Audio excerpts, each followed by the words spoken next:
قاضي عطاالله خان. د قاضي عطاالله خان په هکله ښاغلي ډاکټر لطیفیات داسې کښلي دي: د خدایي خدمتګار تحریک غړی او پښتنو د تاریخ لیکوال قاضي عطاالله خان 1895 کال د پښتونخوا مرکز پېښور د لنډۍ ارباب کلي کې زیږېدلی دی. نوموړی د ستر مذهبي عالم قاضي نصرالله خان زوی او په خټه خلیل پښتون دی. قاضي صاحب خپلې لومړنۍ زده کړې د خپل کلي په مدرسه کې ترلاسه کړې دي. وروسته یې د پېښور په میشن سکول کې داخله وکړه او کله یې چې ښوونځی پای ته ورساوه نو تر 14 ټولګي پورې یې خپلې زده کړې پېښور کې وکړې. وروسته یې د علیګړ مسلم یونیورسټۍ ته لاړو او هلته یې په 1918 کال کښې د قانون لوړه ډګري ترلاسه کړه. کله چې د علیګړ نه راستون شو نو په 1919 کال کښې د باچا خان سره وکتل او په 1925 کال د انجمن اصلاح الافاعنه غړی شو. ده وروسته باچا خان ته د خدایي خدمتګار تحریک جوړولو بلنه ورکړه چې دغه غورځنګ په 1929 کال کې جوړ شو. قاضي صاحب په 1919 کال د پیرنګیانو له خوا د 5 کلونو لپاره په دې جرم په جیل کې واچول شو چې د پښتنو د حقوقو د ترلاسه کولو لپاره یې مبارزه کوله.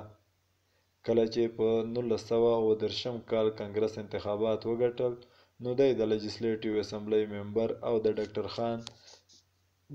خان صاحب په کابینه کې د مالیې وزیر وټاکل شو.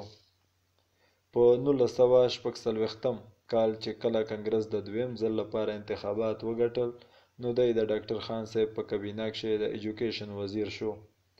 د هند او د پاکستان تر بېلېدو وروسته کله چې په کال 1940 د اګست د میاشتې په 14 نیټه پاکستان جوړ شو نو باچا خان، قاضي عطاالله خان او د خدایي خدمتګار تحریک نور مشران د قیوم خان د مسلم لیګ د حکومت په دوران کښې جیلونو ته واچول شول. قیوم خان د خدایي خدمتګار تحریک په غړو ډېر ظلمونه وکړل. قیوم خان لومړنی قاضي صاحب ډېر اسماعیل خان جیل ته ولېږه او وروسته بیا د حیدرآباد جیل ته واستول شو.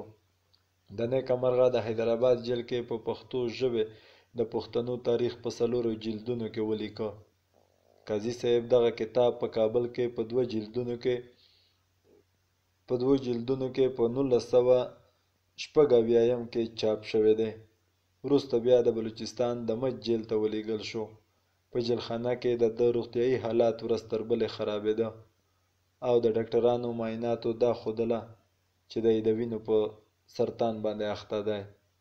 خو سره له دې هم په جیل کې د قیوم خان لخوا په ده دومره پابندۍ لګول شوې وې چې د دوا او ډاکټر نه بې برخې او محروم ساتل شوی و.